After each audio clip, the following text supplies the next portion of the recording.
There's many different colors too. Morning light is showing, she moves the chair to look out at her view. But her shop was built right across the street. It stands where the sunrise used to be. In the afternoons on the couch to read, goes through old pictures and memories. Our heroes have been forgotten. Our heroes so brave and bold. Our heroes have been forgotten. Our heroes so they got old. Our heroes have been forgotten. Our heroes so brave and bold. Our heroes have been forgotten. Our heroes so they got old. Our heroes so they got old. Our heroes so they got old.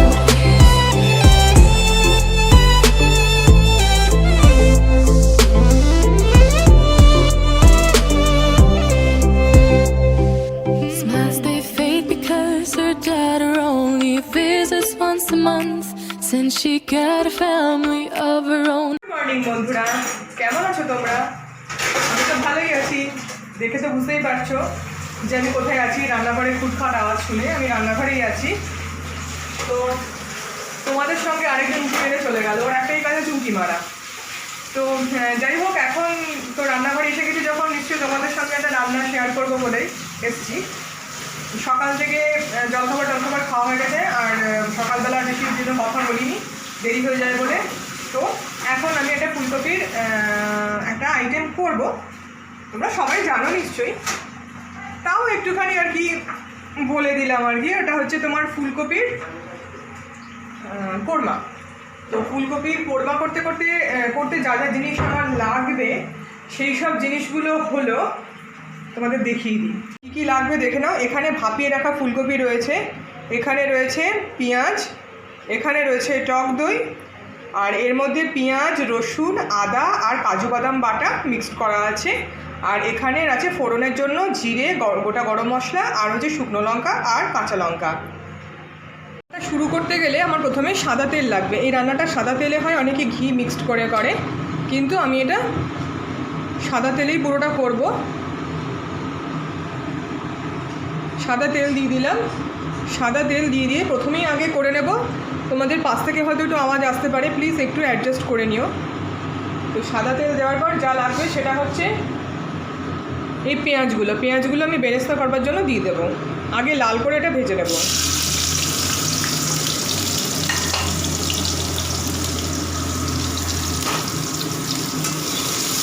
পেঁয়াজটা একদম আমি লাল লাল করে ভেজে নেব।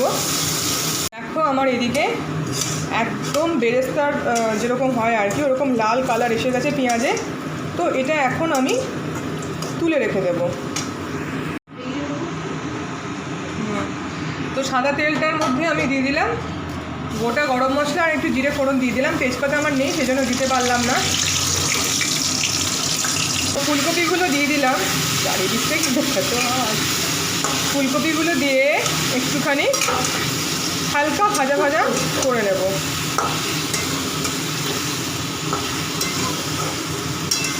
ফুলকপিগুলো আমি একটু ছোটো করে কেটেছিলাম, কেন কি ফুলকপি বেশি তো ছিল না, সেই জন্য ফুলকপিগুলো অল্প আমি করেছিলাম, ছোটো করে কেটেছি। তোমরা যদি চাও তো ফুলকপিগুলো বড় করেই কাটতে পারো। আর এই তোমার এই কোরমাতে দেখবে ফুলকপি একটু বড়ই ভালো লাগে। তো এইটা দেওয়ার পর আমি এর মধ্যে দিয়ে দেবো ওই কাজু বাদাম বাটা, পেঁয়াজ বাটা, রসুন বাটা, যে পেস্টটা আমি বানিয়েছিলাম, আর সঙ্গে আদা, ওই পেস্টটা আমি এর মধ্যে এবার দিয়ে দেবো। দিয়ে দিলাম।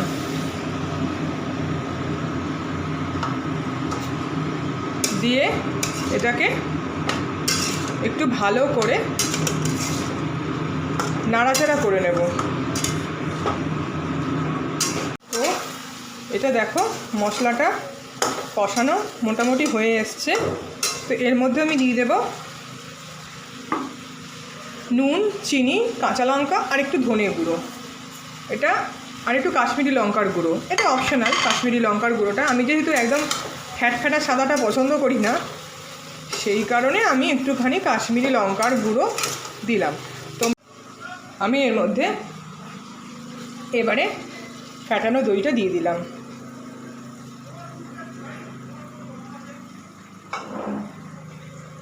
দিয়ে আবার ভালো করে নাড়াচাড়া করে নেব। আমি এবার দিয়ে দেব এক চামচ ঘি। কোরমা যখন একটু রাজশাহী ব্যাপার তো আনতেই হবে, সেই জন্য এর মধ্যে দিয়ে দিলাম একটুখানি ঘি আর একটুখানি গরম মশলা মানে গুঁড়ো। আমার এদিকে কমপ্লিট হয়ে গেছে মোটামুটি ফুলকপির কোরমা। তো এবারে উপর থেকে আমি একটুখানি এই বেরেস্তাগুলো ছড়িয়ে দেব, আর তার সঙ্গে অল্প কিশমিশও দিয়ে দেবো। এটা অপশনাল, তোমরা দিতেও পারো আবার নাও দিতে পারো। খেতে স্বাদ লাগবে বলে আমি উপর থেকে এটা ছড়িয়ে দিলাম। তো দেখো এখানে আমার ফুলকপির কোরমা রেডি হয়ে গেছে। দেখতে তো ভালোই লাগছে, আশা করি খেতেও খুবই ভালো হবে। তো আমার রান্না হয়ে গেছে, বাকি রান্নাগুলো করবে শাশুড়ি মা। মানে বাকি রান্না বলতে হবে আর মাছের ঝোল, আর বোধহয় ভাজাভুজি কিছু হবে, আমি জানি না। কিন্তু আমি আর মানে আমার ডিউটি শেষ আর কি। এবার আমি স্নানে যাব। তোমরা কিন্তু করে দেখতে পারো, এই রান্নাটা কিন্তু খেতে ভালো লাগে। ওই একঘেয়েমি ওই ফুলকপির তরকারি, ওই ঝোল, ফুলকপির ঝোল, ফুলকপির ওই একই রকম লাল লাল তরকারি, বিরক্ত লেগে যায় খেতে খেতে। আমার তো প্রচণ্ড মানে ভীষণই বিরক্ত লেগে যায়। যেমন তেমন আমার একটা ঝোল বানিয়ে একটা খেয়ে নিলাম। আমি আসলে ছোটোবেলা থেকেই সেরকমভাবে খেয়ে অভ্যস্ত নই আর কি। মানে আমাদের বাড়িতে খুব তরিবত করে রান্না হতো, তো সেই জন্য আর কি আমার স্বাদটা তো আর এই বয়সে স্বাদ চেঞ্জ হবে না। যেরকম বাড়িতে খেয়ে অভ্যস্ত সেরকমই টেস্ট হবে খাওয়া, মানে সেরকমই জিভের স্বাদটা তৈরি হয়ে যায় আর কি। যার জন্য অনেক জায়গাতে গিয়ে আমার ওই রান্না পছন্দ হয় না বলে আমি খাই না, মানে ভালোই লাগে না রান্না আর কি। তো কি বলো তো, এক একজনের হাতের রান্না এক এক রকম, এক একটা বাড়ির রান্না এক এক রকম। তো এটা বলে কোনো লাভ নেই। তুমি নিজে যেরকমভাবে করবে, প্রত্যেকের রান্না কি আর সেরকম ভালো লাগবে? কখনোই ভালো লাগবে না। আর সবাই তোমার মন জুগিয়েও রান্না করবে না। আর পৃথিবীতে দেখবে প্রত্যেকটা মেয়েরই, মেয়ে হোক ছেলে হোক, প্রত্যেকেরই দেখবে নিজের মায়ের হাতের রান্না যদি সেটা খারাপও হয়, সেটাও তার কাছে বেস্ট হবে আর কি। এটা ঘটনা, এটা নর্মালি এটা নিয়ে তো বলার কিছু জায়গা রাখে না, কেন কি প্রত্যেকেরই মায়ের হাতের রান্না সবথেকে বেশি পছন্দের হয় আর কি। তো সেই জন্য আমারও তাই, আমারও মায়ের হাতের রান্নাই আমার মনে হয় বেস্ট। ওর থেকে ভালো রান্না আমার মনে হয় কেউ করতে পারে না। এবার আমি যাব স্নানে। স্নান করে বেরিয়ে পড়েছি আমি। এবার যাব আমি ছাদে। খুব ঠান্ডা লাগছে ঘরের মধ্যে, ছাদে গিয়ে একটু না বসলে শান্তি হবে না। তো চলো যাই আমি ছাদে, একটু রোদ পাওয়ানোর জন্য। রোদ যদিও বাইরে এক ফোঁটাও নেই, তাও সামান্য ঘরের থেকে তো ভালো। আজকে একটু একটু ঠান্ডাও আছে, ওয়েদারটা একটু চেঞ্জ হয়েছে, ভালো লাগছে এরকম ওয়েদার। তো যাই, ছাদে যাই চলো। দেখো আমি ছাদে চলে এসেছি চান টান করে, চুলগুলো আমার হাফ শুকিয়েও গেল। এবার আমাকে নিচে নামতে হবে। মানে এত উত্তরের হাওয়া ছাড়ছে কি বলবো, প্রচণ্ড উত্তরের হাওয়া দিচ্ছে। দেখেছো কি অবস্থা, এখনও কাজ শেষ হওয়ার কোনো নামও নিশান নেই। রাস্তা খুঁড়ে কি কাণ্ড করেছে দেখেছো। জানি না আমাদের এই রাক্ষসের কাজ কবে শেষ হবে। এই রাক্ষসের কাজ বোধহয় এই জন্মে আর শেষ হবে না। কি রোদ, বিভৎস টাইপের রোদ উঠেছে। বাহ, আরও থোকা থোকা আম হয়েছে। তোমাদের একদিনকে দেখিয়েছিলাম না যে আম গাছে আম ফলেছে, ছোট্ট একটা আম গাছ, কত বড় হয়ে গেছে দেখো আমগুলো, দেখাচ্ছি তোমাদের। খুব কি সুন্দর, আবার লাল লাল হয়ে গেছে, এই দেখো কি সুন্দর দেখতে লাগছে না? এরকম ছোট্ট ছোট্ট গাছে আম ফলে থাকলে কি দুর্দান্ত দেখতে লাগে। ওইদিকে দেখো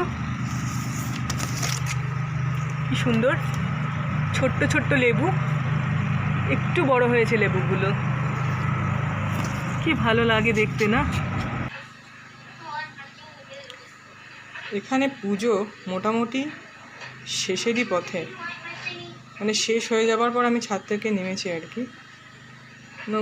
পাঁচালি টাচালি পড়া হয়ে গেছে। ফিনিশিং টাচ চলছে এখন।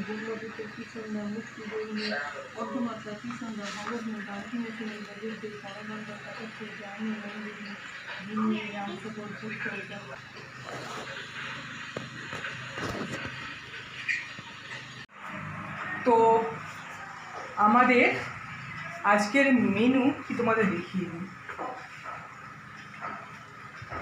আমাদের আজকের মেনু হলো, দেখে বলছি তোমাকে, রয়েছে সেদিনকার ওই ইলিশ মাছ লেজার ভাজা, যেটা লেজা ছিল বলে ভাজা করে রাখতে বলেছিলাম। এদিকে রয়েছে আমার ওই ফুলকপির কোরমা, এদিকে রয়েছে পেঁয়াজ কলি আলু দিয়ে ভাজা,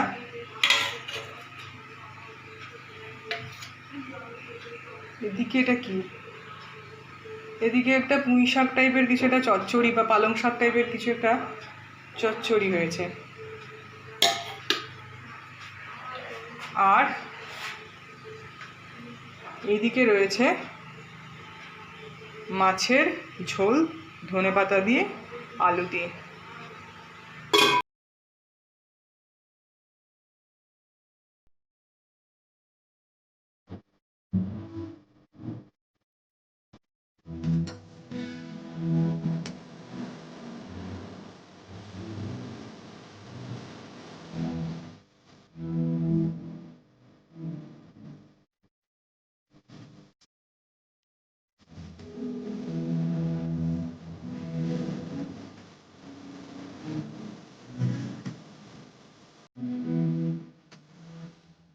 গুড ইভিনিং বন্ধুরা, কি করছো তোমরা সবাই? আমাকে কি ভুলে গেছো না মনে আছে? না, নিশ্চয়ই এত তাড়াতাড়ি আমাকে তোমরা ভুলে যাবে না। তো তোমাদের সবার চা খাওয়া কমপ্লিট হয়ে গেছে? আমার তো চা খাওয়া কমপ্লিট হয়ে গেছে। চা টা খেয়ে সমস্ত কিছু কমপ্লিট করে এলাম তোমাদের সঙ্গে একটুখানি বকবক করবো বলে।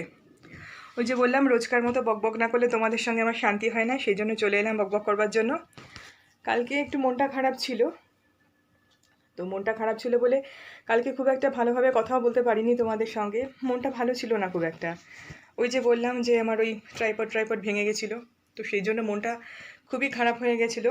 তো আমার মনটা খারাপ হয়ে যাওয়ার জন্য এখন কি হয়েছে বলো তো, মনটা খারাপ হয়ে মানে খারাপ হলে সেই ইনফরমেশনগুলো আমার মানে বাড়ির লোকেরা পেয়ে যায়, মানে বাবা মা পেয়ে যায়, আর তার ফলে ওরা চিন্তায় পড়ে যায় যে কী হলো, মনটা এত খারাপ কেন। মানে কালকে আমি যেই দুঃখ ভিডিওটা পোস্ট করেছি, মানে আমার যে মন খারাপের কথাটা যে শেয়ার করেছিলাম তোমাদের সঙ্গে, তো আমার বাবা সেই ভিডিওটা দেখে ভীষণভাবে দুঃখী হয়ে গেছে, ভীষণভাবে দুঃখী হয়ে বলছে যে কি হয়েছে ওর, কেন এত মন খারাপ, এত মন খারাপ করলে কি করে হয়, ওর ট্রাইপড ভেঙে গেছে, আমি ওকে ট্রাইপড কিনে দেবো, ওকে এত মন খারাপ করতে বারণ করো, আজকে মা ফোন করে বলছে আর কি।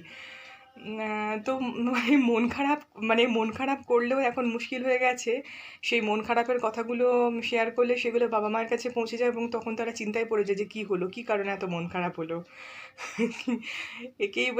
একেই বোধহয় বলে যে নিজের লোক, মানে বাবা মার মতো আপন বোধহয় পৃথিবীতে কেউই হয় না। প্রতিটা মেয়ে কেন, প্রতিটা ছেলে মেয়ে প্রত্যেকের ক্ষেত্রেই মানে বাবা মার থেকে আপন বোধহয় পৃথিবীতে কেউ হয় না। এটা তো স্বাভাবিক ব্যাপার, ন্যাচারাল ব্যাপার। আমার বাবা মা আমার কাছে প্রিয়, আরেকজনের বাবা মা আরেকজনের কাছে প্রিয়, প্রত্যেকেরই। তো এটাই আর কি মনে হলো যে দুঃখ করে আর মানে দুঃখ আর প্রকাশ করব না, মনটাকে সবসময় খুশি রাখারই চেষ্টা করব। মন খারাপ করে জীবনে কোনো লাভ হয় না। তো যাই হোক, আজকে ওয়েদারটা অনেকটা চেঞ্জ হয়েছে, আজকে বেশ ওয়েদারটা ঠান্ডা, মানে কলকাতায় এরকম ওয়েদার এই প্রথম। কলকাতায় আমি তো বলেইছিলাম এতদিন তো ঠান্ডা ওয়েদার ছিল না, হালকা হলেও ফ্যান চালাতে হচ্ছিল। তবে আজকে দেখলাম একদমই মানে ফ্যান চালাতে সেরকমভাবে হচ্ছে না, বেশ ভালোই হালকা ঠান্ডা পড়েছে। তবে এর থেকেও বেশি ঠান্ডা পড়া উচিত। আজকে হয়ে গেল বোধহয় ডিসেম্বর মাসের কত তারিখ, আজকে বোধহয় ডিসেম্বর মাসের হয়ে গেল 10 তারিখ। তো ডিসেম্বর মাসের এরকম তারিখে নর্মালি ঠান্ডা পড়ে যাওয়ার কথা, সেক্ষেত্রে ঠান্ডা সেরকমভাবে পড়েনি, ওই হালকা ওইটাই উপভোগ্য আর কি। মানে কলকাতায় এর থেকে বেশি ঠান্ডা তো আশা করাই উচিত না, সেই জন্য আশা করা মানে ওটা বৃথা আশা, তাই জন্য আশা করছি না এর থেকে বেশি ঠান্ডা পড়বে বলেও মনে হয় না। তো এটাই হচ্ছে ব্যাপার। আর ঠান্ডা যদি পড়তেই হয়, যে মানে ঠান্ডা যদি উপভোগ করতেই হয়, তাহলে আমার মনে হয় এখানে না থেকে পাহাড়ি অঞ্চলে বেড়াতে চলে যাও, ঠান্ডা খুব ভালো মতো উপভোগ করবে। মানে গত বছরই বোধহয় ওই সিকিম গ্যাংটকের ওই পেলিং সাইডে গেছিলাম। নর্থ নর্থ আমি বলতে পারবো না ওটা কোন সিকিম, ইস্ট সিকিম না ওয়েস্ট সিকিম বলতে পারবো না, কিন্তু আমরা গেছিলাম তোমার ইয়েতে। তারও লাইটটা একটু নিভিয়ে দিই, ভীষণ চোখে আলোটা লাগছে, এই লাইটে বড্ড চোখে আলোটা লাগছে, একটু লাইটে নিভিয়ে দিই। তো গত বছরে আমরা গেছিলাম ওই পেলিং রাবাংলা ওই সাইডটায়। তো পেলিং রাবাংলা সাইডটাতে মানে তোমাদের বলে বোঝাতে পারবো না ঠান্ডা কাকে বলে। মানে ওই ঠান্ডা যদি সত্যিকারে উপভোগ করতে হয়, তাহলে ওইখানে চলে যাও, মনের আনন্দে ঠান্ডা উপভোগ করতে পারবে। এত ঠান্ডা জাস্ট নেওয়া যায় না। মানে বিছানায় শুচ্ছি, বিছানা বরফ হয়ে যাচ্ছে, খাটে শুচ্ছি, খাট বরফ হয়ে যাচ্ছে, মানে মানে বিতিকিচ্ছিরি টাইপের। মানে খাটের মধ্যে আমাদের কম্বল দিয়ে শুতে হয়েছিল, এত ঠান্ডা এত ঠান্ডা। তবে আমি মানে কি বলবো, আমি প্রচণ্ড পাহাড় প্রেমী। মানে আমি পাহাড়কে ভীষণভাবে ভালোবাসি। আমার সমুদ্র আমাকে অত টানে না, কিন্তু পাহাড় যেন আমাকে প্রতি মুহূর্তে যেন হাতছানি দিয়ে ডাকে। আমার এত ভালো লাগে ওইখানকার, মানে পাহাড়ের যে একটা যে নৈসর্গিক যে সৌন্দর্য, পাহাড়ের যে একটা সিনিক বিউটি, ওইটা মানে আমার মানে চোখ যেন জুড়িয়ে যায়। মনে হয় যেন বারবার ওই পাহাড়ে যদি আমার, সত্যি কথা এক এক সময় মনে হতো কি বলতো, আমার যদি পাহাড়ে বিয়ে হতো, আমার বর যদি পাহাড়ে থাকতো, মানে আমার যদি ওই রকম জায়গায় একটা কোনো বরের পোস্টিং হতো, কি ভালো হতো। মানে ভীষণ ভালো লাগে। আমি পাহাড়কে প্রচণ্ড পরিমাণে ভালোবাসি। এই জিনিসটাকে মানে এর থেকে ভালো জায়গা বোধহয় আমার মনে হয় পৃথিবীতে আর কিছু হয় না। প্রথম প্রেম হচ্ছে এই পাহাড়। মানে ছোট্টবেলায় প্রথম গেছিলাম, আমার মনে আছে, আমার স্মৃতিতে যেটুকু আছে, আমার প্রথম পাহাড় দেখা হচ্ছে, মানে পাহাড়ের স্মৃতি আমার যেটুকু আছে সেটা হচ্ছে নৈনিতাল। বাবা মায়ের সঙ্গে গেছিলাম, কিন্তু তার আগেও গেছিলাম ওই রাজগীর টাজগিরে পাহাড় আছে বোধহয়, কিন্তু সৌন্দর্য প্রথম উপভোগ্য বা বোঝার মতো বয়স যখন হয়েছিল, তখন গেছিলাম নৈনিতাল। তো সেটা আমার প্রথম পাহাড় দেখা। তাই জন্য আমার প্রথম প্রেম হচ্ছে পাহাড়। মানে এর থেকে ভালো মানে ভালোবাসা আমার বোধহয় কিছুই জীবনে নেই। তো যাই হোক, আবার যদি কোনোদিন সুযোগ হয়, করোনা করোনা করে তো যাওয়া হচ্ছে না কোথাও, আবার যদি কোনোদিন সুযোগ হয় পরে আমাকে পাহাড়ে যাওয়ার, আমি অবশ্যই যাব। আমার দার্জিলিং, বাড়ির কাছে দার্জিলিং এখনো ঘোরা হয়নি জানো। পরপর 2-3 বার মানে দার্জিলিং যাওয়ার প্ল্যান হয়েও দার্জিলিং যাওয়া ক্যান্সেল হয়ে যায়। তো এমন অবস্থা হয়েছিল। তো কোনোদিন যদি আমি সুযোগ পাই, আবার যদি সুযোগ পাই, এই করোনা পর্বটা একটু মিটে যাবার পরে আমি আবার সেই পাহাড়েই যাব। বলছি না, আমি ওই পাহাড়ের প্রেমে বারবার পড়বো। তো যাই হোক, আবার যবে সুযোগ হবে নিশ্চয়ই যাব। তো কি যদি পারি তো তোমাদের পাহাড়ের কিছু ছবি তোমাদের সঙ্গে শেয়ার করব পরে একদিন। আজকে তো ভিডিওটা এমনি লং হয়ে গেছে, আর বড় করব না। পরে একদিন ওই বেড়াতে যাওয়ার ওই অ্যালবামগুলো তোমাদের সঙ্গে শেয়ার করব। তো যাই হোক, এখন অলরেডি 8টা 15 বেজে গেছে। তো এখনও যদি বকবক করে যায়, তো আমি ভিডিওটা এডিট করে আর পাবলিশ করতে পারবো না। তো রোজকার মতো একটাই কথা বলবো, তোমাদের যদি আমার ভিডিও ভালো লেগে থাকে তো প্লিজ লাইক করো আর সাবস্ক্রাইব করো। আর সেকেন্ড কথাটা আর বারবার বললাম না যে সাবস্ক্রাইব করে আনসাবস্ক্রাইব করো না, কেন কি এটা বলে কোনো লাভ নেই। প্রত্যেকদিনই একই কথা বলছি, প্রত্যেকদিনই ওই একই ঘটনা ঘটছে, ডেইলিকার ডেইলি। তো সেই বিষয়ে আমি আর কথা বলতে চাই না। তো যাদের আমার ভিডিও ভালো লাগবে তারাই প্লিজ লাইক করো, আর তারাই প্লিজ সাবস্ক্রাইব করো। আর যাদের আমার ভিডিও ভালো লাগবে না, তারা প্লিজ আমাকে লাইক করো না, সাবস্ক্রাইব করো না। তো এটুকুই আজকে বলার আছে। তো সবাই ভালো থেকো, সুস্থ থেকো এবং সেফ থেকো। তো পরবর্তীকালে মানে কালকের জন্য আরেকটা নতুন ভিডিও অপেক্ষা করছে তোমাদের জন্য। তো আজকের মতো তাহলে আসি, টাটা, বাই বাই, শুভরাত্রি। সবাই খুব ভালো থেকো।